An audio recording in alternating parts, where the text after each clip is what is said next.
저는 평범한 사람입니다. 그저 가족이 평온하길 바라는 어디에나 있을 법한 가장이죠. 아내와 결혼한 지 6년 그리고 5살 아들 민수. 가진 건 많지 않아도 크게 부족함 없이 살았습니다. 모든 문제는 아들이 3살이 되던 해부터 조금씩 모습을 드러냈습니다. 그때부터 아내는 한 달에 2~3번씩 처갓집에 가자고 했습니다.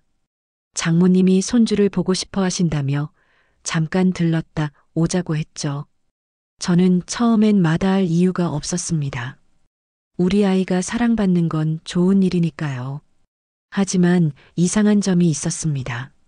처갓집에 다녀온 날이면 아들이 이유 없이 울었습니다. 처음에는 단순한 낯가림이라 생각했습니다. 그런데 그 울음은 시간이 지날수록 단순한 떼쓰기가 아니었습니다. 목이 쉬도록 울고 숨이 가빠질 정도로 떨면서 안 갈래라는 말을 반복했습니다.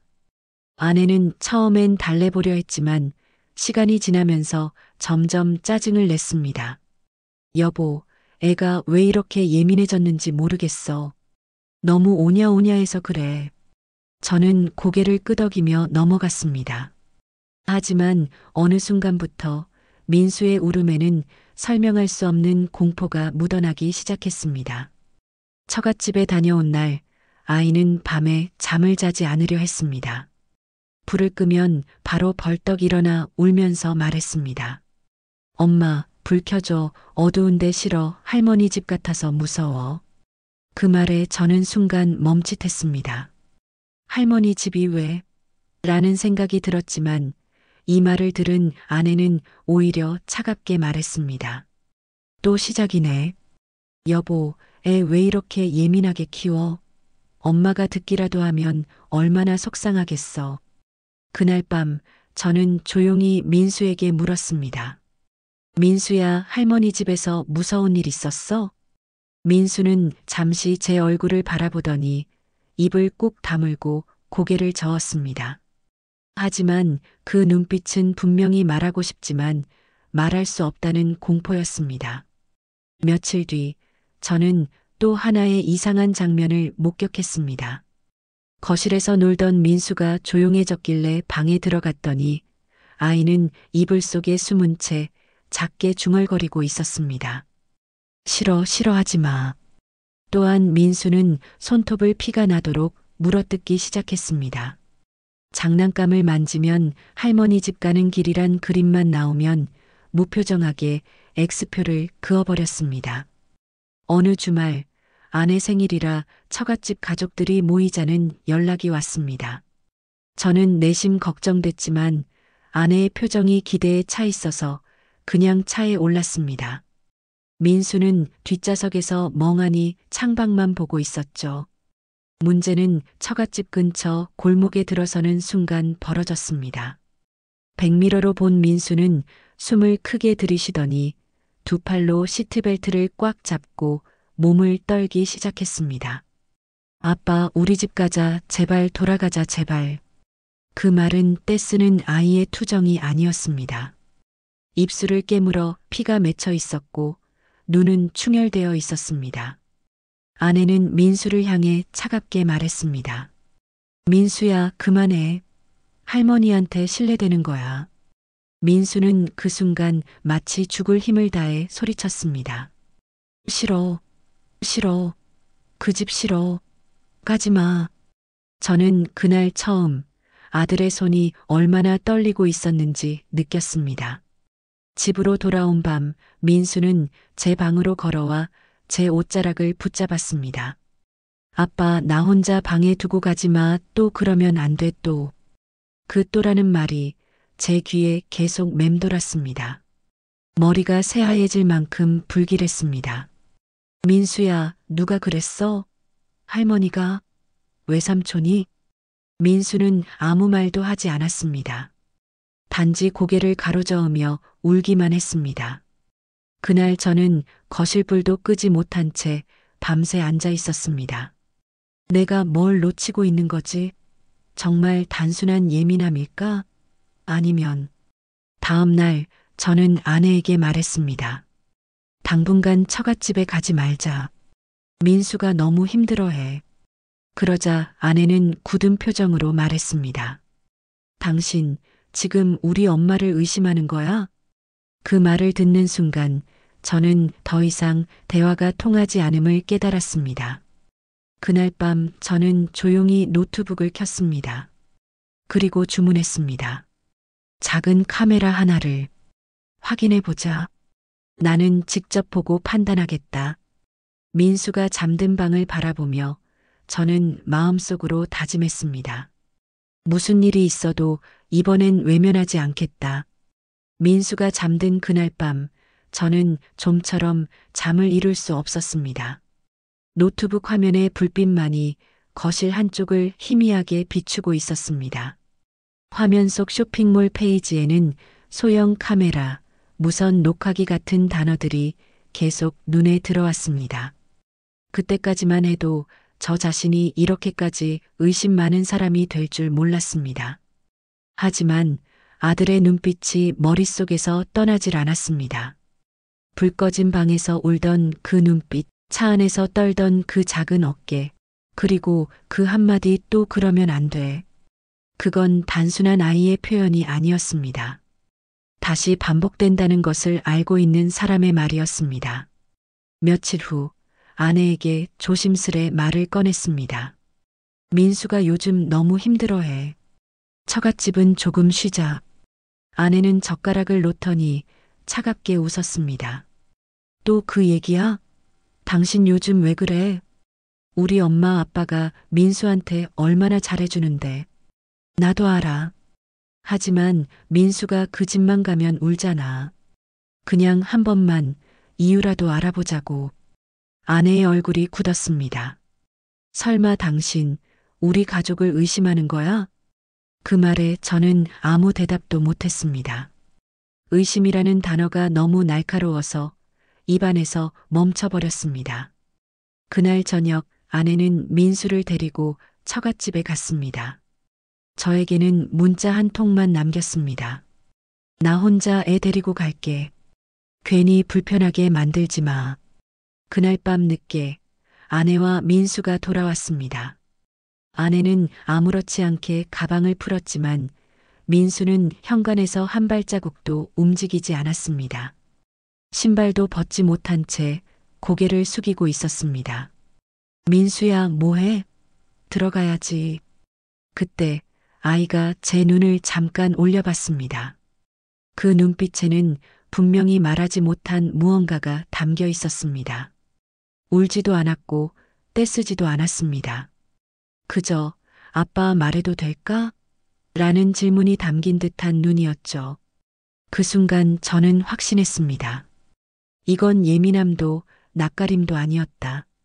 그 다음 날 저는 퇴근길에 작은 상자를 하나 받았습니다. 주문한 지 이틀 만에 도착한 소형 카메라였습니다. 검정색 박스 안에는 손가락만 한 렌즈와 설명서 한 장이 전부였죠. 손끝이 떨렸습니다. 정말 내가 이런 짓까지 해야 하나. 하지만 한편으로는 이 방법밖에 없다는 생각이 들었습니다. 누구도 믿을 수 없었으니까요. 밤 11시 아내가 잠들자 저는 조용히 옷을 갈아입고 작은 가방 하나를 들고 집을 나섰습니다. 골목길은 적막했고 바람 한 줄기조차 서늘하게 스쳤습니다. 처갓집은 차로 20분 거리였습니다.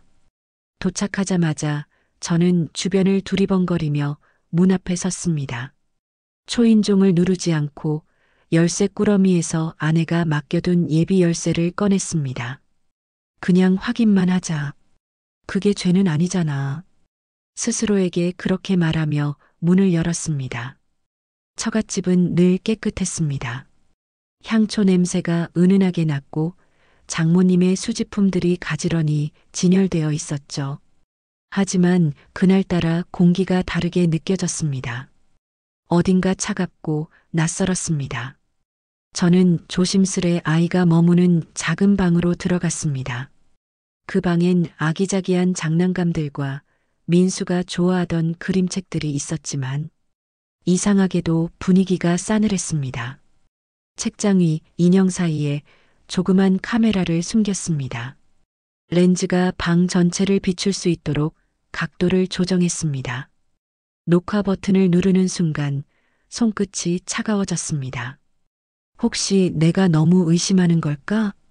아무 일도 없으면 그걸로 되는 거잖아. 그렇게 스스로를 설득하며 방을 나왔습니다. 그리고 현관 앞에서 마지막으로 한 번 더 집안을 돌아봤습니다. 문득 제 시선이 장모님의 방문에 머물렀습니다. 문틈 사이로 희미하게 새어나오는 불빛, 누군가 안에서 속삭이는 소리가 들렸습니다. 낯선 남자의 목소리였습니다. 저는 몸이 굳은 채 한참 서 있었습니다. 그때 안쪽에서 장모님의 목소리가 들렸습니다. 조용히 해요. 애자잖아요. 집으로 돌아오는 길은 이상하리만큼 길게 느껴졌습니다. 운전대에 손을 얹었지만 아무 음악도 듣지 않았습니다. 머릿속에는 온통 한 가지 생각뿐이었습니다. 내가 본 게 뭐지? 왜 남자의 목소리가 거기서 들린 거지? 새벽이 되어 집에 도착했습니다. 아내와 민수는 이미 잠들어 있었습니다. 저는 거실 불을 끈 채 어둠 속에서 한참을 앉아 있었습니다. 민수가 잠든 방 문틈 사이로 작은 숨소리가 들렸습니다. 그 소리가 이상하게 떨리는 듯 했습니다. 조용히 문을 열자 아이는 꿈속에서도 작은 신음소리를 내며 이불을 움켜쥐고 있었습니다. 땀이 맺혀 있었고 이마는 차가웠습니다. 괜찮아, 아빠가 다 지켜줄게. 입 밖으로 나온 제 말이 마치 다짐처럼 울렸습니다. 다음 주 주말 장모님이 또 전화를 걸어왔습니다. 이번 주엔 꼭 와야 해. 민수 좋아하는 장난감도 사놨단다. 아내는 반색하며 대답했습니다. 네, 엄마. 이번엔 일찍 갈게요. 저는 그 대화를 듣고 아무 말도 하지 않았습니다. 하지만 머릿속에서는 이미 계획이 돌아가고 있었습니다. 좋아, 이번엔 녹화기를 챙겨야겠어. 민수가 내 손을 붙잡았습니다. 아빠 또 그 집 가? 응, 근데 걱정 마. 이번엔 아빠가 같이 있을 거야. 그날 밤 저는 조용히 카메라의 저장 메모리를 점검했습니다. 녹화가 정상적으로 되고 있는지 확인하고 가슴 깊이 숨을 내쉬었습니다. 이제 모든 게 명확해질 겁니다. 그게 어떤 결과든. 주말이 되었습니다. 아내는 아침부터 들뜬 표정으로 민수와 함께 짐을 챙겼습니다. 저는 조용히 가방 속에 작은 노트북, 여분의 메모리 카드 하나, 그리고 충전된 상태의 녹화 장치를 넣었습니다. 아내는 그걸 보고 물었죠. 그게 뭐야? 일 때문에 잠깐 정리할 게 있어서. 처갓집 가서도 할 수 있으니까. 아내는 고개를 끄덕이며 별다른 의심 없이 가방을 닫았습니다.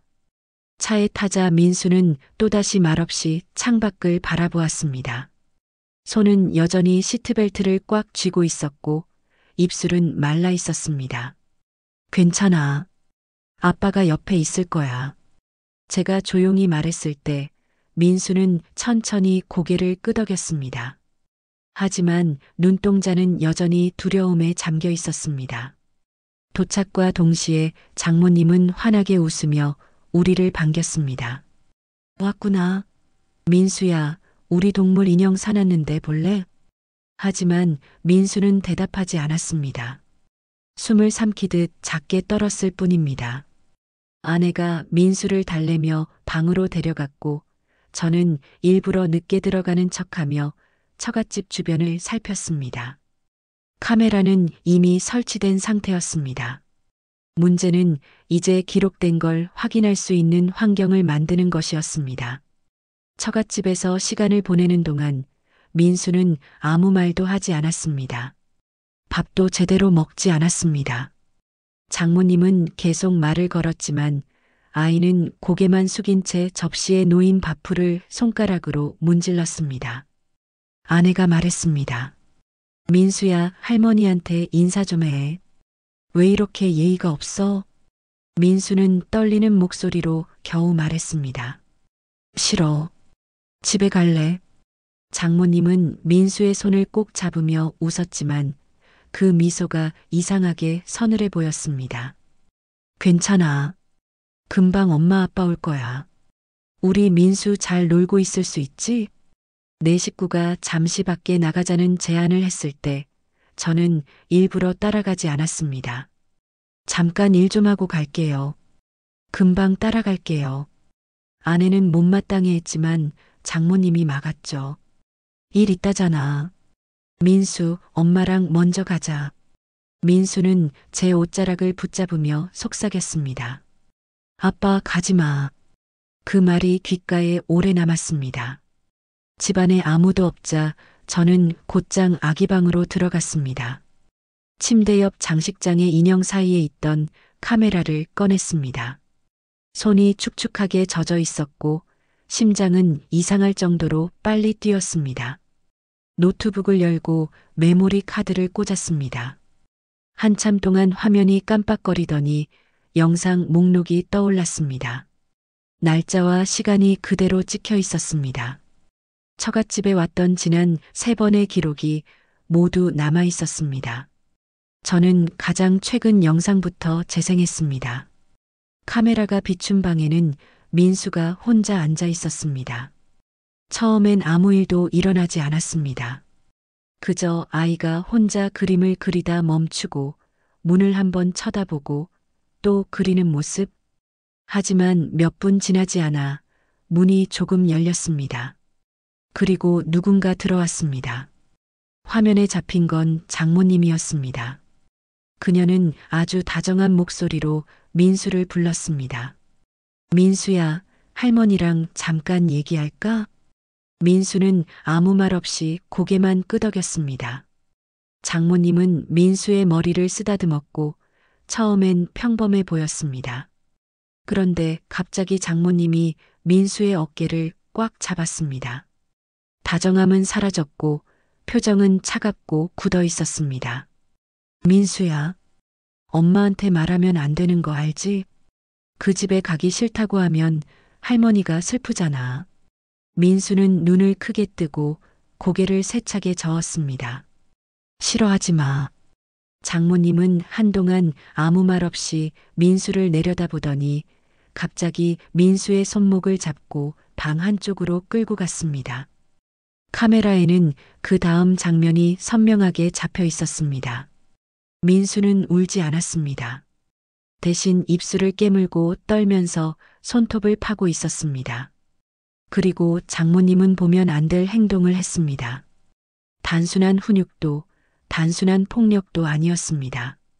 더 조용하고 더 습관적으로 반복된 행동이었습니다.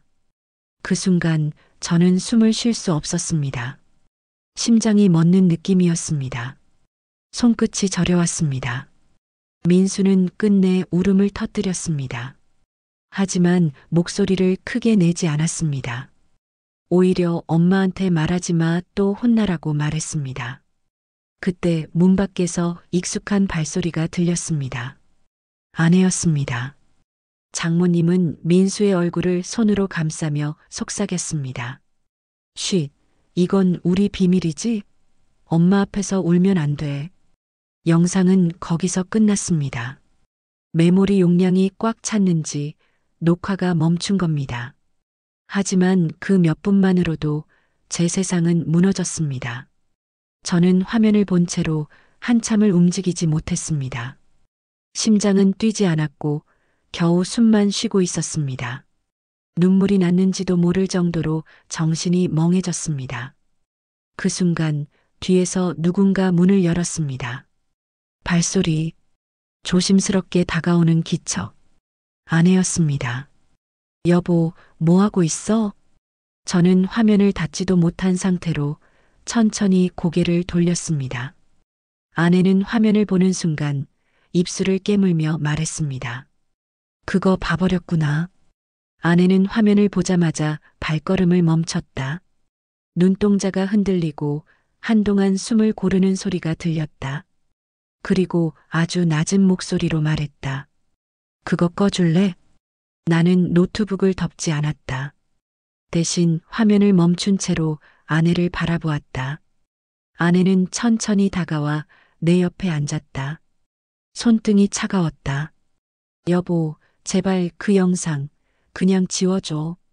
나는 무언가를 묻기 위해 입을 열었다가 말을 잃었다. 왜라는 단어가 혀끝에서 맴돌다 사라졌다. 결국 나는 노트북을 닫지 않은 채 아주 천천히 물었다. 당신 이거 알고 있었어? 아내는 대답하지 못했다. 대신 무릎 위에 올린 두 손을 꽉 쥐었다.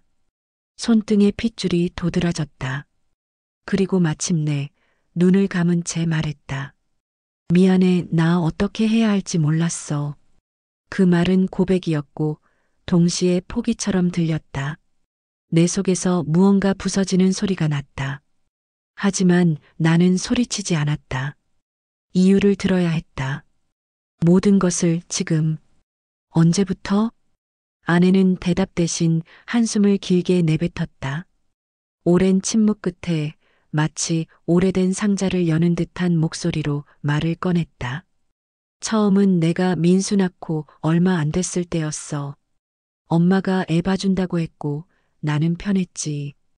근데 어느 날 민수가 밤에 잠결에 울면서 하지 말라고 중얼거렸어. 그때는 그냥 악몽이라고 생각했어. 정말로. 나는 고개를 들 수가 없었다. 아내의 목소리는 떨리면서도 어디엔가 굳게 닫힌 문을 지키는 사람 같았다. 나는 그 문을 열고 싶었다. 동시에 두려웠다. 그럼 그 다음엔? 두 번째는 내가 본 건 아니야. 민수가 할머니 집만 다녀오면 꼭 내 옷소매를 붙잡더라. 그때 물었어. 누가 뭐라고 하냐고. 민수가 말하면 혼난다고 했어. 그 말을 듣는데 머리가 하얘졌어. 그런데 여보, 당신 알잖아. 엄마는 내게 평생 단단한 사람이었어. 그 말 속에는 단어로 설명할 수 없는 과거가 숨어 있었다. 나는 조심스럽게 그러나 피할 수 없이 한 발 더 물었다. 단단한 사람이라는 게 정확히 무슨 뜻이야? 아내는 대답하지 않았다. 대신 내 옆에서 일어나 창가로 걸어갔다. 커튼을 조금 젖힌 아내의 어깨가 아주 천천히 떨렸다. 나는 그 등 뒤에서 묻지 않아도 알 수 있는 무언가를 보았다. 그건 어릴 적에 굳게 깨물었던 침묵의 습관 같은 것이었다. 여보. 내가 부르자 아내가 돌아봤다. 그 얼굴에는 죄책감과 애정과 두려움이 뒤섞여 있었다. 우리 엄마는 나한테도 언제나 강해져라고 했어. 잘못하면 혼나는 거고, 울면 더 혼나는 거고. 그게 사랑이라고 생각했어. 그런데 민수가 그 집만 다녀오면 무너지는 걸 보는데 나도 아무것도 못했어. 아내의 아무것도 못했다는 고백은 칼날처럼 날카로웠다. 나는 자리에서 일어나 노트북을 닫았다. 화면이 꺼지는 순간 방 안에는 우리가 마주해야 할 현실만 남았다. 지우자고 했지. 아내가 다시 말했다. 제발 우리 이대로 그냥. 그 순간 그냥이라는 말이 내 마음을 후벼 팠다. 그냥 넘어가자. 그렇게 말하는 순간 민수의 손이 떠올랐다. 차 안에서 시트벨트를 움켜쥐던 그 작은 손, 밤마다 불을 끄면 울던 그 떨림. 못 지워. 나는 단호하게 말했다. 지우면 다시 시작될 거야. 다시는 민수가 또라는 말을 하지 않게 하려면 끝내야 해. 아내의 눈가가 붉게 달아올랐다. 그럼 어떻게 신고할 거야? 우리 엄마를? 여보, 나 그럴 자신 없어. 그리고 당신도 알잖아, 우리 가족은. 아내는 끝까지 말하지 못했다. 그럼에도 나는 그 빈칸의 모양을 알 것 같았다. 존경으로 포장된 두려움, 사랑이라 믿었던 굴종, 가족이라는 이름으로 덮여온 많은 밤들. 나는 말없이 문 쪽으로 걸어갔다. 어디가? 민수 방. 아내는 내 뒤를 따라오지 않았다. 나는 문을 열고 자고 있는 민수를 한참 바라보았다. 작은 가슴이 오르내릴 때마다 내 맘속에 분노와 죄책감이 뒤엉켰다. 아버지로서 내가 해야 할 일은 분명해졌다. 다음 날 나는 회사에 결근 전화를 했다. 그날 하루 나는 민수 옆에서만 있었다. 아내는 말수가 줄었고 우리는 서로를 피해 움직였다. 점심 무렵 처갓집에서 전화가 왔다. 장모님이었다. 오늘 저녁에 잠깐 들르지? 민수 좋아하는 과일 사놨다. 나는 잠시 침묵하다가 건조하게 말했다. 오늘은 어렵겠습니다. 왜? 무슨 일 있니? 이야기할 게 있으니 다음에 뵙죠. 내 말투의 냉기를 장모님도 느꼈는지 반대편에서 숨소리가 멈칫했다. 그래, 알았다. 전화를 끊고 돌아보니 아내가 문가에 서 있었다. 당신 지금 뭘 하려는 건지 알아? 나는 고개를 끄덕였다. 우리가 해야 할 일을. 아내는 한동안 날 바라보더니 낮게 중얼거렸다. 당신은 나보다 강하네.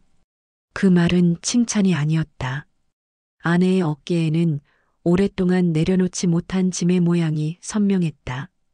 그날 저녁 아내가 조심스럽게 내 앞에 앉았다. 손에 작은 상자를 들고 있었다. 그 안에는 낡은 USB가 하나 들어 있었다. 이게 뭐야? 아내는 바로 답하지 못했다.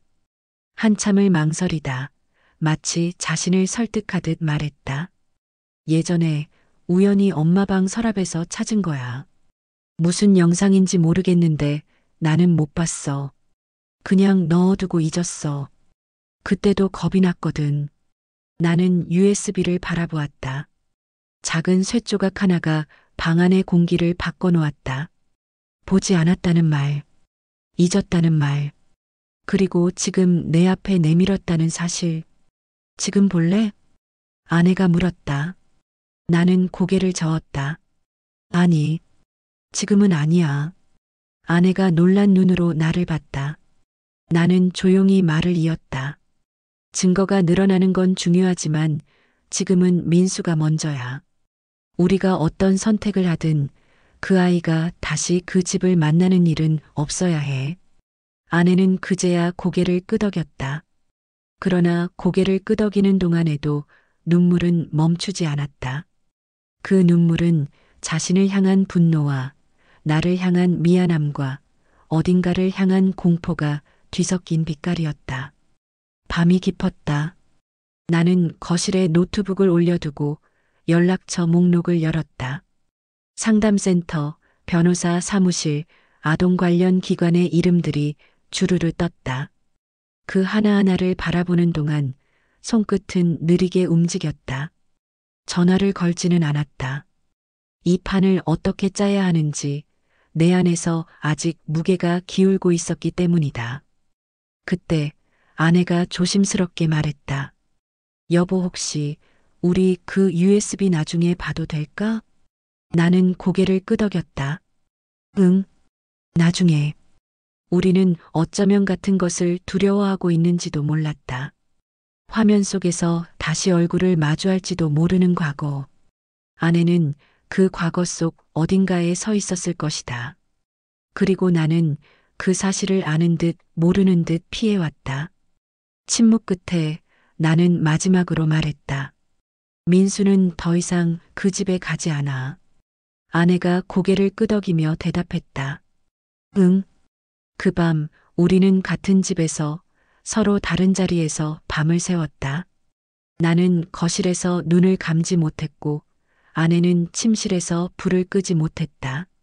빛을 켜둔 방과 불을 끈 방 사이에 우리 가족의 균열이 넓게 벌어져 있었다. 그러나 적어도 한 가지는 분명해졌다. 우리는 더 이상 모르는 척하지 않기로 했다. 다음 날 아침 민수는 밝게 일어났다. 아이는 이유를 모른 채 괜스레 웃었고 나는 그 웃음을 보며 마음속으로 되뇌었다. 이 웃음을 지켜야 한다. 그 순간 휴대전화에 문자가 도착했다. 발신인은 장모님. 짧은 한 줄이었다. 오늘 저녁에 잠깐 보자. 중요한 얘기야. 나는 화면을 오래 바라보았다. 그리고 마음속에 조용히 선을 그었다. 이제 되돌릴 수 없다. 나는 아내를 바라보았다. 아내도 같은 문자를 받은 듯 무표정하게 고개를 끄덕였다. 그 표정 속에서 나는 작은 변화를 보았다. 아내는 더 이상 예전의 그 아이가 아니었다. 어쩌면 오랫동안 외면해온 문을 스스로 열 준비를 하는 사람의 얼굴이었다. 그날 저녁 우리는 처갓집으로 가지 않았다. 대신 우리의 자리에서 우리가 정한 시간에 우리의 방식으로 이야기를 시작하기로 했다. 그 이야기는 아직 끝나지 않았다. 그리고 누구에게도 쉽게 보여줄 수 없는 진실과 마주할 준비를 하는 이야기였다. 아침 공기는 이상하리만큼 고요했다. 창밖으로 햇빛이 들어오는데도 집안은 싸늘했다. 아내는 부엌에 앉아 멍하니 커피만 시켜가고 있었고 민수는 평소보다 밝게 뛰어다니고 있었다. 마치 어제의 일은 민수에게만 지나간 그림자 같은 일이었고 어른들만 그 그림자를 뒤늦게 본 것 같았다. 휴대폰 화면엔 여전히 장모의 문자가 떠 있었다. 오늘 저녁에 보자. 중요한 얘기야. 나는 그 한 줄을 반복해서 읽었다. 그 문장엔 설명되지 않은 압박이 있었다. 마치 오지 않으면 안 될 이유가 있다는 듯, 혹은 이미 다 알고 있다는 듯한 느낌. 아내는 컵을 내려놓더니 조심스럽게 말했다. 오늘 갈 거야? 나는 단호하게 고개를 저었다. 아니, 오늘은 우리끼리 정리해야 해. 그 집에 가는 순간 다시 휘둘릴 거야. 아내는 아무 말도 하지 않았다. 조용히 눈을 감고 긴 숨을 내쉬었다. 그 침묵이 오히려 동의처럼 느껴졌다. 나는 민수를 유치원에 보내지 않았다. 회사에도 결근했다. 아내도 그날따라 출근 준비를 하지 않았다. 우리는 마주 앉았다. 아무 말도 하지 않으면서도 뭔가를 시작해야 한다는 걸 알고 있었다. 아내가 먼저 입을 열었다. 그 영상 어떻게 할 거야? 나는 노트북을 열며 말했다. 보관해. 복사하고 여러 군데 저장해. 그걸 경찰에 신고할 거야? 그럴 수도 있고 아닐 수도 있어. 지금은 선택보다 증거를 확보하는 게 먼저야. 아내는 고개를 끄덕이면서도 불안해 보였다. 근데 당신도 알잖아. 우리 엄마 그냥 평범한 사람이 아니야. 나는 묻고 싶었다. 당신 어린 시절에 무슨 일이 있었어? 하지만 나는 묻지 않았다. 아직 그 질문을 할 만큼 단단하지 못했다. 아내 역시 말할 준비가 되어 있지 않았다. 아내는 조용히 서랍에서 어제 건네주었던 작은 USB를 꺼냈다. 손이 떨리고 있었다. 이거 열어볼 거야? 나는 잠시 주저하다가 고개를 저었다. 아직은 아니야. 왜? 그걸 보는 순간 우리 인생이 완전히 달라질 수도 있어. 이미 달라졌잖아. 그 말에 나는 말을 잃었다. 맞는 말이었다. 어제 CCTV에서 봤던 장면은 이미 우리 가족을 과거로 돌려놓지 않았다. USB는 그보다 더 오래된 진실일지도 몰랐다. 그리고 아마 그 진실 속엔 아내의 어린 시절도 포함되어 있을 것이다. 그때 전화가 울렸다. 처갓집이었다. 아내는 화면을 보고도 받지 못했다. 나는 휴대폰을 들어 무음으로 돌려놓았다. 몇 분 뒤 다시 전화가 왔다. 이번에는 아내의 동생, 처남이었다. 띄워진 이름만 봐도 심장이 뛰기 시작했다. 여보 받지 마. 아내는 고개를 끄덕였지만 눈에는 눈물이 차올랐다. 그날 하루 동안 전화는 총 14번 울렸다. 우리는 한 번도 받지 않았다. 저녁 무렵 민수가 TV를 보다가 갑자기 조용히 내 옆에 앉았다. 그리고 아주 작게 말했다. 아빠, 응? 오늘 그 집 안 가서 좋아. 나는 그 말에 아무 말도 못했다.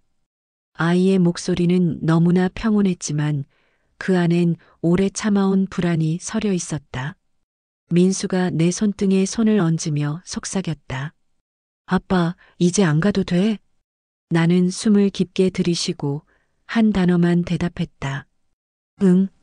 그 말을 듣고 아이는 천천히 고개를 끄덕이며 내 어깨에 기대 잠들었다. 밤 11시가 넘어서야 아내는 입을 열었다. 여보, 나 사실 알고 있었어. 엄마가 민수한테 하는 걸. 나는 고개를 돌려 아내를 바라봤다. 아내는 떨리는 눈으로 나를 보고 있었다. 근데 믿고 싶지 않았어. 왜냐면 나 어릴 때부터 엄마가 그러는 걸 보면서 자랐거든. 나는 그게 사랑의 방식인 줄 알았어. 참으면 어른이 되는 거라고. 아내의 말은 나를 숨막히게 했다. 그동안 아내가 왜 아무것도 하지 못했는지, 왜 눈을 감았는지 이해하고도 분노가 치밀었다. 근데 민수가 울면서 그러잖아. 또 그러면 안 돼 또. 그 말을 듣는데 내가 아이였을 때가 생각났어. 나도 똑같았거든. 그 말에 나는 숨을 멈췄다. 아내는 울지도 않았다. 오히려 남의 이야기를 하듯 담담했다. 그래서 지우자고 한 거야. 이 영상까지 세상에 나가면 우리 가족은 끝날 것 같아서. 나는 조용히 눈을 감았다. 그리고 아주 단호하게 말했다. 이미 끝나기 시작했어. 하지만 민수는 끝낼 필요가 없어. 우린 막을 수 있어. 그날 밤 나는 CCTV 복사본을 3곳에 저장했다. USB, 외장하드, 그리고 내 이메일. 아내는 그것을 바라보며 여전히 떨고 있었지만 더 이상 말리지 않았다. 침묵 속에서 우리는 같은 결론에 도달했다. 이제 돌아갈 수 없다는 것. 그리고 내 휴대폰이 또다시 진동했다. 이번엔 장모가 아니었다. 외삼촌이라는 이름이 떠 있었다. 그 순간 아내가 얼굴을 굳혔다. 그리고 아주 낮게 말했다. 받지 마. 그 사람 알면 안 돼. 나는 휴대폰 화면을 내려다보며 생각했다. 이 가족 안에 도대체 무엇이 숨겨져 있지? 불 꺼진 집안에서 우리는 각자의 방에서 잠들지 못한 채 밤을 보냈다. 그리고 아침이 오기도 전에 폭풍은 이미 문 앞까지 와 있었다. 외삼촌의 존재, 과거의 진실이 일부 드러나기 시작합니다. 육막 문 앞의 사람들, 틈새로 새어나오는 과거. 아침부터 휴대폰이 조용했다. 전날 밤까지 쉼없이 울려대던 전화는 이상하게도 그날은 단 한 번도 오지 않았다. 대신 문이 두드려졌다. 초인종이 아니라 노크였다.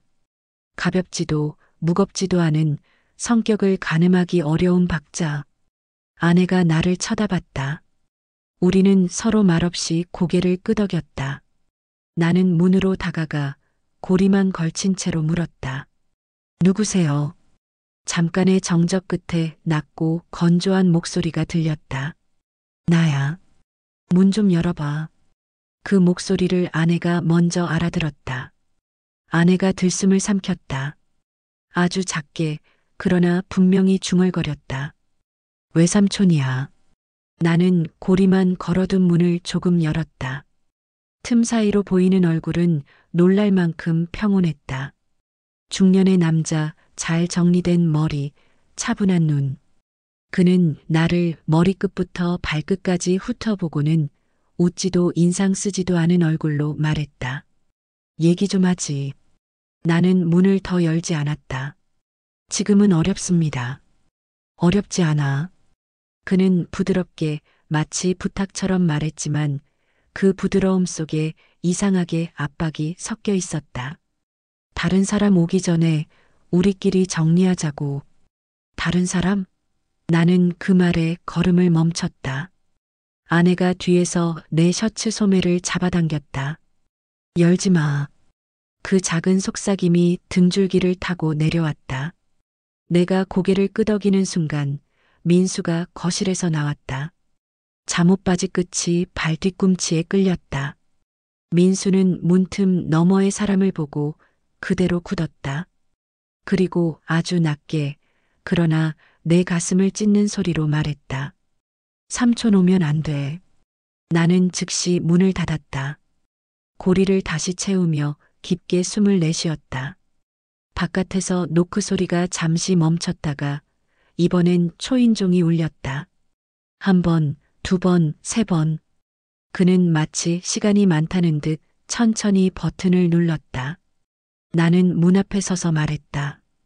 오늘은 돌아가세요. 필요한 얘기면 서면으로 하시죠. 문 밖에서 웃음 비슷한 숨소리가 새어나왔다. 서면? 집안일을 서면으로 하자고? 재미있네. 그는 잠시 말을 멈췄다가 낮게 덧붙였다. 내가 뭘 받든 그건 오해일 가능성이 커. 오해는 널 피곤하게 만들고 애를 더 힘들게 만들지. 그 말은 매우 정교했다. 나를 위해 말하는 척하지만 결론은 하나였다. 멈춰라. 잊어라. 어떤 질문도 하지 마라. 내 뒤에서 아내가 떨리는 목소리로 물었다. 오빠 왜 왔어? 그는 잠시 침묵했다. 그리고 아주 담담하게 대답했다. 엄마가 불안해해서 내가 연락을 안 받으니까 지금은 우리끼리 있을게. 아내가 말했다. 나중에 연락할게. 그는 즉답을 하지 않았다. 대신 문 앞에서 체중을 옮기는 소리가 들렸다. 발 뒤꿈치가 바닥을 스치는 마찰음. 내가 문을 더 굳게 잡는 동안 그가 아주 낮은 목소리로 말했다. 내 남편이 상식 있는 사람이면 좋겠다. 그 한마디에 가슴속 어딘가가 탁 하고 내려앉았다. 상식? 그들의 상식은 무엇이었을까? 보지 않은 척하는 것, 말하지 않는 것, 한 집안의 질서를 위해 개인의 공포를 비용으로 지불하는 것. 나는 그 상식의 형태를 어렴풋이 알고 있었다. 아내가 자라오면서 몸에 밴 침묵의 모양이 바로 그것이었다. 나는 더 이상 말하지 않았다. 그 역시도 오래 머물지 않았다. 몇 초의 정적 뒤에 계단을 내려가는 발소리가 들렸고 복도 센서 등이 한 칸씩 꺼졌다. 나는 그제야 문에서 손을 뗐다. 민수는 나를 올려다봤다. 불안이 빠져나간 자리에는 이상하리만치 또렷한 눈이 있었다. 아빠, 우리 오늘 어디 가지 마. 그래. 그 사람 우리 집 오면 안 돼. 그래. 내 응답은 짧았지만 그 짧음 속에 내가 해야 할 모든 약속이 들어 있었다. 점심이 지나갈 무렵 이번엔 장모에게서 문자가 왔다. 서로 감정 추스르고 이야기합시다. 오후에 우리 집으로 오세요. 아내는 메시지를 오래 바라보다가 손가락으로 읽은 표시만 남겼다. 답장은 보내지 않았다. 잠시 후 또 다른 문자가 왔다. 안 오면 다들 힘들어져. 나는 화면을 아내에게 보여주지 않았다. 대신 휴대폰을 뒤집어 놓고 아내에게 물었다. 어릴 때 외삼촌이 집에 자주 왔어? 아내는 고개를 천천히 끄덕였다. 응. 엄마가 힘들다고 하면 늘 와서 도와줬어. 무슨 걸 도왔는데. 그냥 집안일. 장 보는 거, 은행일 가끔은 나 데리러 오는 거. 아내의 목소리는 단단해 보였지만 끄틈이 자주 미끄러졌다. 나는 한 번 더 아주 부드럽게 물었다. 내가 혼자 집에 있을 때도 왔어? 응. 그때 기억이 나? 아내는 대답하지 않았다. 대신 부엌으로 가서 컵을 씻기 시작했다. 물이 흐르는 소리가 길게 이어졌다. 나는 더 묻지 않았다. 대신 옆방으로 가서 서랍 깊숙이 넣어두었던 작은 USB를 꺼냈다. 어젯밤 아내가 내게 건넸던 것, 못 봤다며 돌려놓았던 그것, 은색 케이스 표면에 미세한 흠집이 가느다란 빛을 흩뿌렸다. 노트북을 켜고 포트를 비웠다. USB를 꽂으려던 순간 내 손목을 누가 잡았다. 아내였다. 그녀는 말없이 고개를 저었다. 눈동자가 흔들렸다. 지금 봐야 해. 나는 조용히 말했다. 우리가 뭘 마주해야 하는지 알아야 해. 아내는 힘없이 손을 놓았다. 나는 USB를 꽂았다. 잠시 후 폴더가 떠올랐다. 날짜는 오래전으로 거슬러 올라갔다. 10년 전, 12년 전, 15년 전. 이름이 없는 여러 개의 파일. 시간의 먼지처럼 겹겹이 쌓인 기록들. 내 입술이 저절로 닫혔다. 나는 첫 파일을 클릭하지 못했다. 마우스 커서가 화면 위에서 작은 진자처럼 흔들렸다. 그때 초인종이 다시 울렸다. 이번에는 2번 연달아 짧고 빠르게. 아내가 얼어붙었다. 민수가 내 손을 꼭 잡았다. 나는 창문으로 다가가 조심스럽게 커튼을 젖혔다. 문 앞에는 2사람이 서 있었다. 외삼촌, 그리고 장모였다. 장모는 평소처럼 단정했다. 얼굴엔 피곤한 흔적도 분노의 기색도 없었다. 그저 단단했다. 오래 다져진 목소리가 등짝에 닿는 것처럼 존재만으로도 방 안 공기를 끌어내리는 단단함. 나는 문을 열지 않았다. 초인종이 3번째로 울렸다. 이번에는 장모의 목소리가 문을 통해 스며들었다. 문 열어. 민수 보러 왔어. 아내가 떨리는 목소리로 대답했다. 오늘은 우리끼리 있을게. 엄마. 왜? 그냥 그래야 할 것 같아. 짧은 침묵. 이어서 장모의 한숨소리가 아주 미세하게 들렸다. 그리고 어떤 문장의 첫머리만 꺼내듯 건조한 톤으로 말했다. 내가 뭘 오해하고 있는지 모르겠지만 나는 그 말을 끊었다. 오해면 확인하면 됩니다. 서류든 영상이든. 장모는 잠깐 멈췄다가 이번엔 낮게 웃었다. 영상? 그 한 단어 속에 여러 의미가 들어 있었다. 알고 있다는 뜻. 그리고 그럼에도 두렵지 않다는 태도. 문틈 사이로 외삼촌의 그림자가 움직였다. 그는 장모에게 무언가 속삭였고 장모는 고개를 끄덕였다. 그들은 곧바로 돌아서지 않았다. 대신 메일함에 무언가를 넣는 소리가 났다. 금속이 부딪히는 짧은 울림. 그리고 발걸음이 멀어졌다. 문이 닫히는 소리가 아닌 발소리가 완전히 사라진 뒤에야 나는 현관으로 가서 우편함을 열었다. 안에는 흰 봉투 하나가 들어 있었다. 받는 사람 이름도 보낸 사람 이름도 없었다. 가벼웠다. 봉투 속에서 나온 건 종이 2장. 첫 장에는 단 몇 줄만 적혀 있었다. 가족을 지키고 싶다면 그만해. 아이를 위해서라도 조용히. 2번째 장에는 주소가 하나 적혀 있었다. 도시의 건물 이름과 층수, 그리고 시간. 오늘 저녁 7시. 아내는 종이를 보자마자 손으로 입을 가렸다. 나는 그 주소를 본 적이 있었다. 시내 중심가의 오래된 건물, 변호사 사무실들이 모여 있는 층. 그 아래 작은 상담센터 표지판도 붙어 있던 곳. 가자는 거야? 가지 말라는 거야? 내가 묻자 아내는 한참이나 대답하지 못했다. 민수가 우리의 표정을 번갈아 보다가 내 허벅지에 턱을 올리고 작은 목소리로 말했다. 아빠, 오늘 우리 집에 있자. 그 말이 내 결심을 굳혔다. 그래, 우리 집에 있자. 나는 USB 폴더 창으로 돌아왔다. 커서가 첫 파일 위에서 멈췄다. 클릭하려는 찰나 아내가 다시 손을 뻗었다. 이번엔 말리지 않았다. 대신 내 손 위에 손을 올리고 아주 낮게 말했다. 같이 보자. 나는 고개를 끄덕였다. 그러나 재생은 하지 않았다. 대신 파일 정보를 열어 날짜와 시간을 쭉 훑었다. 특정한 패턴이 있었다. 주로 주말 오후 혹은 평일 늦은 밤. 반복되는 장소 이름들이 파일 속성에 남아 있었다. 거실, 작은 방, 베란다. 나는 거기서 또 다른 사실을 발견했다. 파일 이름 중 몇 개에는 아주 작게 S라는 표식이 붙어 있었다. 이건 뭐지? 아내가 숨을 멈췄다. 눈동자가 한순간 오래된 어둠을 스쳤다. 아마 오빠 이름 첫 글자일 거야. 나는 더 묻지 않았다. 마우스에서 손을 뗐다. 방 안 공기가 무거워졌다. 이제 우리가 선택할 수 있는 건 무턱대고 재생 버튼을 누르거나 다른 순서로 길을 여는 것뿐이었다.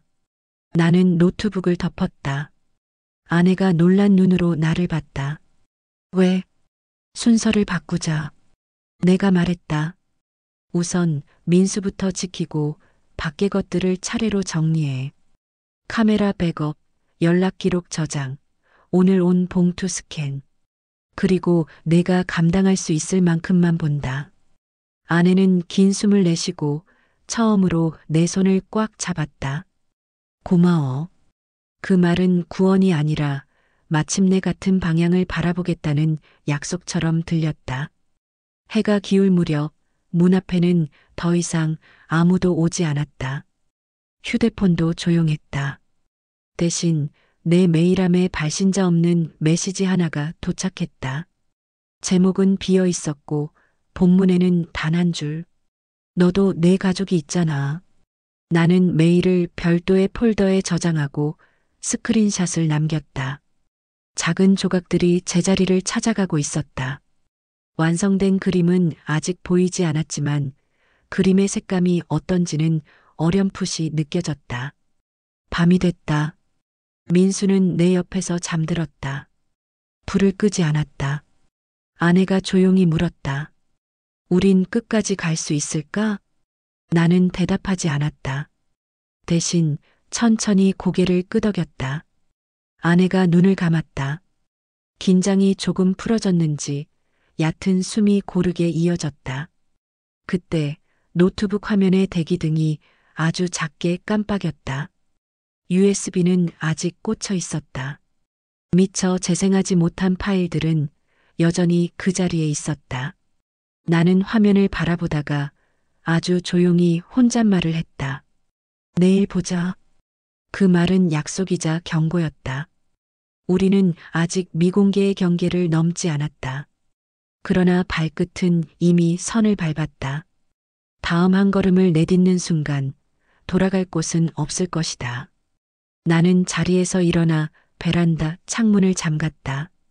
잠금쇠가 딸깍 소리를 냈다. 집안이 달라졌다. 우리가 지켜야 할 집, 우리가 지켜야 할 아이, 그리고 내일 열릴 보여줄 수 없는 진실의 문. 칠막 선택의 기로, 누구도 말하지 않은 진실들. 밤새 잠을 이루지 못했다. USB는 여전히 노트북에 꽂혀 있었지만 나는 끝내 재생 버튼을 누르지 못했다. 눌러서는 안 되는 무언가처럼 느껴졌다. 아내도 마찬가지였다.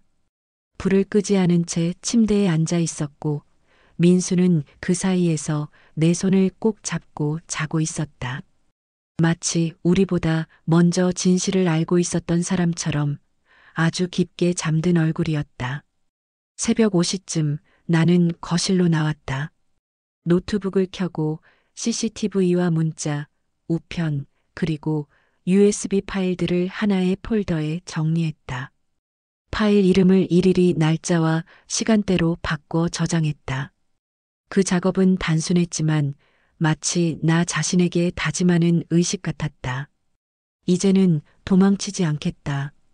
해가 막 떠오를 즈음 아내가 조심스럽게 내 옆에 앉았다.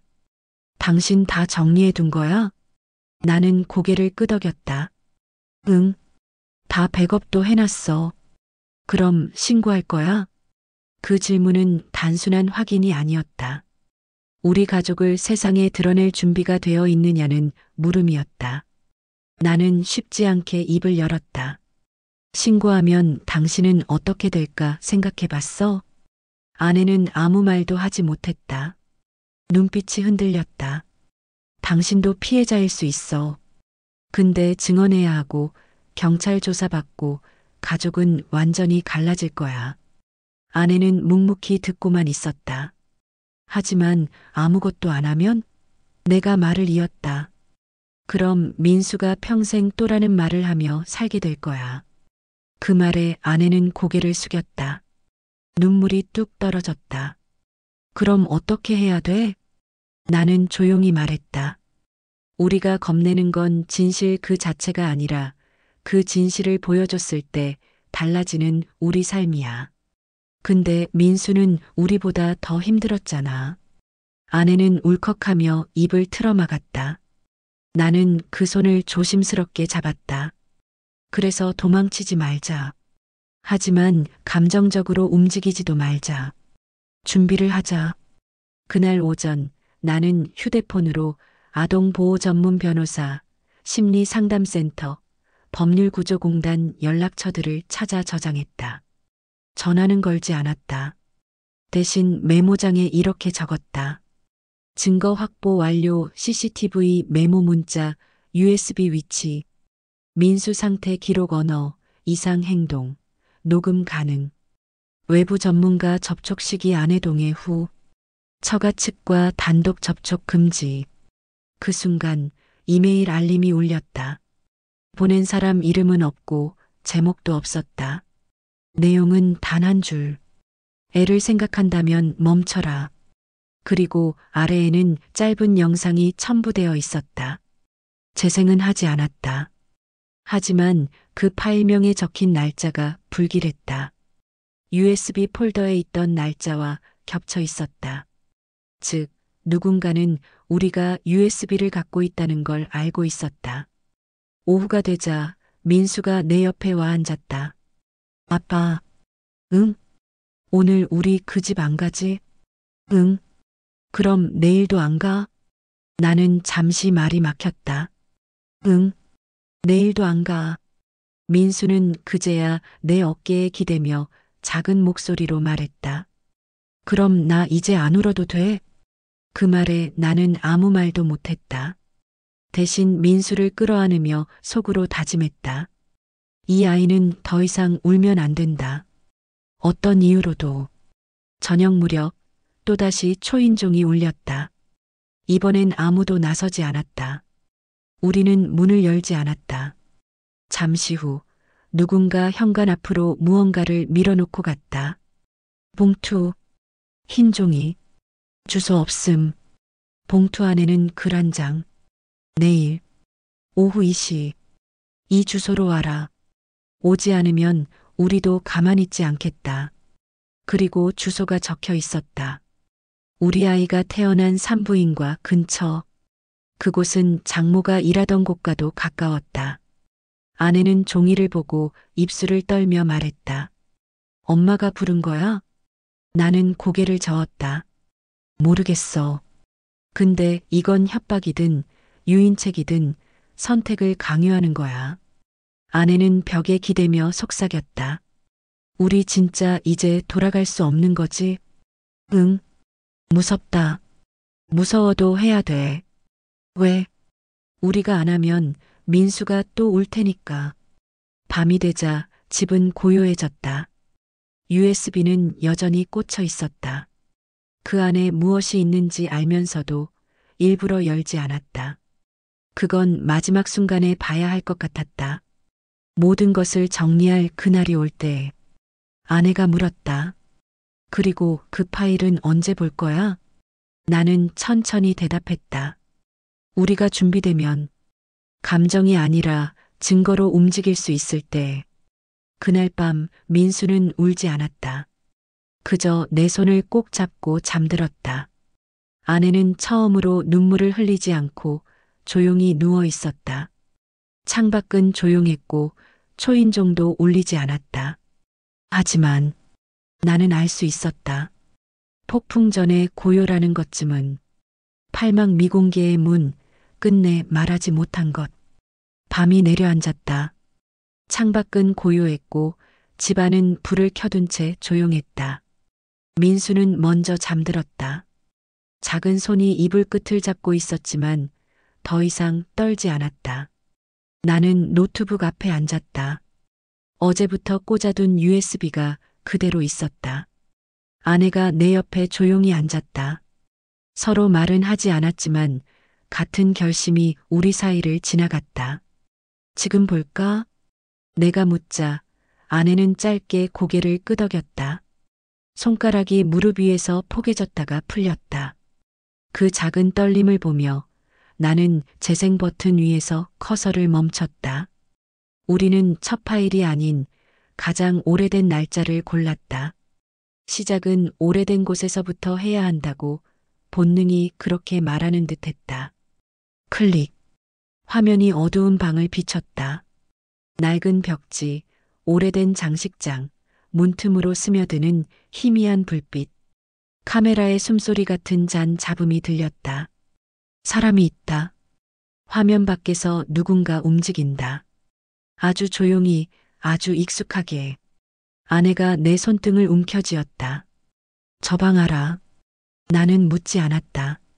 어디인지를 묻는 순간 아내의 내면 어딘가가 또 무너질 것 같아서 그 다음 파일, 그 다음, 그리고 다음. 시간은 앞으로도 때로는 뒤로도 움직였다. 화면 속 장면들은 반복되어 보였다. 조용한 목소리, 낮게 깔린 훈계, 멈칫거리는 발걸음, 손에 쥐어지는 무언가, 그리고 그 이상은 설명하지 않겠다. 우리가 본 것은 폭력의 모양이었다. 소리치지 않는 폭력, 흔적을 남기지 않으려 조심스레 움직이는 손길. 무서운 것은 그 조심스러움에 익숙함이었다. 아내가 낮게 중얼거렸다. 이건 내가 잘못한 거야. 나는 고개를 저었다. 아니야. 그럼 누구 잘못이야? 나는 대답하지 않았다. 대신 가장 최근 날짜의 폴더를 열었다. 그 안에 작은 표식이 붙은 파일들이 있었다. S? 아내가 말했던 그 글자. 난 잠시 눈을 감았다가 다시 떴다. 재생? 낯익은 방. 이번엔 더 밝았다. 낮이었다. 창밖의 소리가 희미하게 들어왔다. 그리고 화면 속에 민수가 있었다. 나는 숨을 깊게 들이쉬었다. 손이 떨렸다. 내 옆에서 아내의 손이 획 힘을 꽉 줬다. 우리는 화면을 보았다. 끝까지 보지는 않았다. 그럴 수 없었다. 충분했다. 충분히 알았다. 정지. 방 안 공기가 달라졌다. 뜨겁지도 차갑지도 않은 설명할 수 없는 온기. 아내가 낮은 목소리로 물었다. 이제 어떻게 할 거야? 나는 오래 생각하지 않았다. 생각은 이미 지난 며칠 동안 충분했다. 지킬 거야. 우리 아이를. 그리고 말끝을 나는 삼켰다. 누구를 향한 말인지 명확히 밝혀버리면 지금 이 순간이 너무 빨리 끝날 것 같았다. 우리는 컴퓨터 앞에서 자리를 바꿨다. 복사본을 하나 더 만들었다. 로컬과 외장하드, 그리고 암호화된 클라우드. 각각 다른 이름, 다른 폴더, 다른 경로.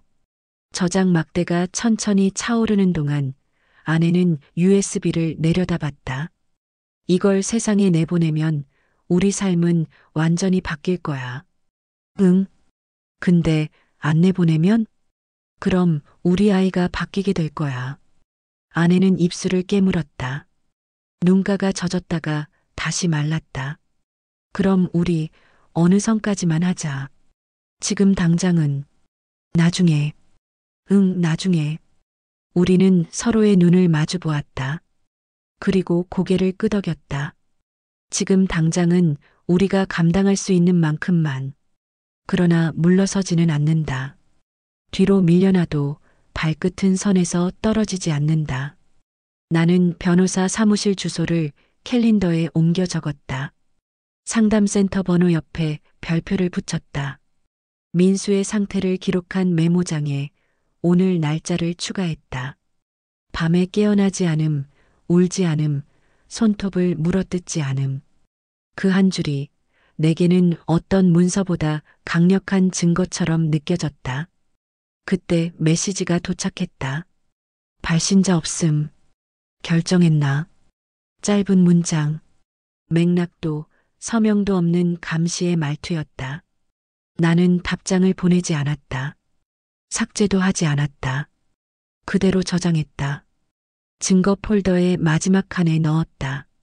작은 조각들이 자리를 채우는 동안 마음속에서는 큰 그림이 윤곽을 만들었다. 우리는 여길 지나간다. 여보, 아내가 불렀다. 응, 나 그 집 정리할게. 나는 물었다. 어떻게? 아내가 아주 천천히 답했다.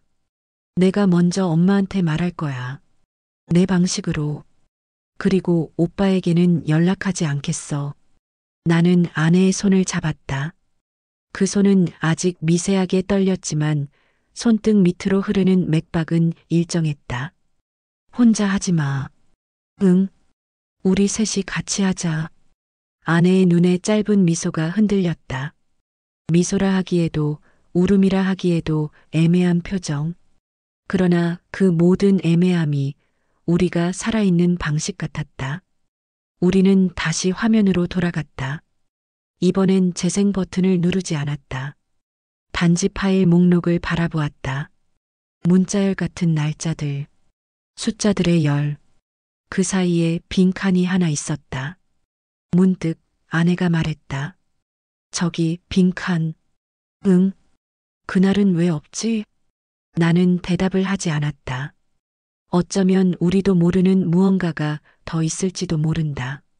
하지만 그 빈칸을 채우는 임무가 우리 것만은 아니라는 걸 우리는 알고 있었다. 언젠가 누군가는 묻고 확인하고 치울 것이다. 지금은 우리가 치워야 할 것을 먼저 치운다. 노트북을 덮었다. 방 안이 조용해졌다. 아내가 내 어깨에 이마를 기댔다. 우리 앞 테이블엔 봉투가 하나 놓여 있었다. 낮에 도착했던 주소가 적힌 그 봉투. 우리는 그 약속 장소에 가지 않기로 했다. 대신 다른 약속을 정했다. 내일 오전 변호사, 그 다음 상담센터, 그리고 그 사이 어느 틈에 민수와 공원에 가기로 했다. 그 아이가 길게 미끄럼틀을 탈 수 있을 만큼 아무도 방해하지 않는 시간에 불을 끄려다 다시 켰다. 민수는 어둠을 싫어한다. 나는 방으로 가서 아이 이불을 한 번 더 덮었다. 작은 숨이 고르게 들렸다. 아이의 손이 이불 위로 나와 있었다. 나는 그 손을 한 번 가볍게 눌렀다가 놓았다. 민수가 잠결에 중얼거렸다. 아빠, 응, 내일 놀이터 가. 그래. 거실로 돌아오니 아내는 USB를 바라보고 있었다. 마치 작은 금속 조각 안에 계절 하나쯤은 들어있는 것처럼 오래, 천천히. 이걸 언젠가 공개할까? 아내가 물었다. 나는 똑바로 대답하지 않았다. 대신 우리의 내일을 말했다. 내일은 우리 세 사람부터 살리자. 아내는 고개를 끄덕였다. 미래는 오늘을 건너가야만 도착하는 곳이니까. 밤이 더 깊어졌고 초인종은 울리지 않았다. 누군가의 발소리도 들리지 않았다. 대신 노트북의 작은 대기등이 한 번, 두 번 깜빡였다가 멈췄다. 모든 장치가 잠들었다. 나는 창문을 잠그고 커튼을 반쯤 닫았다. 어둠과 빛 사이에 두터운 경계가 생겼다. 아내가 조용히 한마디 했다. 고마워. 나는 고개를 저었다. 아니, 내일 다시 말하자. 우리는 불을 끄지 않았다. 이 집은 이제 밝은 편이 좋다. 소파에 등을 기대앉자 내가 본 것들이 다시 떠올랐다. 그러나 나는 결심했다. 지금은 떠올리지 않기로. 기억은 무기가 될 때까지 꺼내지 않는다. 마지막으로 나는 화면에 적어둔 메모장을 열었다. 백업 세벌 유지, 변호사 예약 930, 상담센터 1100, 민수 놀이터 1600, USB 보관 장소 변경 열쇠 분리. 저장을 누르고 노트북을 닫았다. 방 안은 여전히 조용했다. 나는 아주 낮은 목소리로 누구에게랄 것도 없이 말했다. 저는 아직 그 영상을 공개하지 못했습니다. 그 말은 고백이자 선언이었다. 그리고 이어서 나는 더 낮게 덧붙였다. 하지만 우리 아이는 더 이상 울지 않습니다. 그 한 문장이 밤의 끝에서 문을 닫았다. 미공개의 문은 닫힌 채로 남았고 우리는 그 문 앞에서 서로의 손을 잡았다. 그리고 내일로 걸어갔다.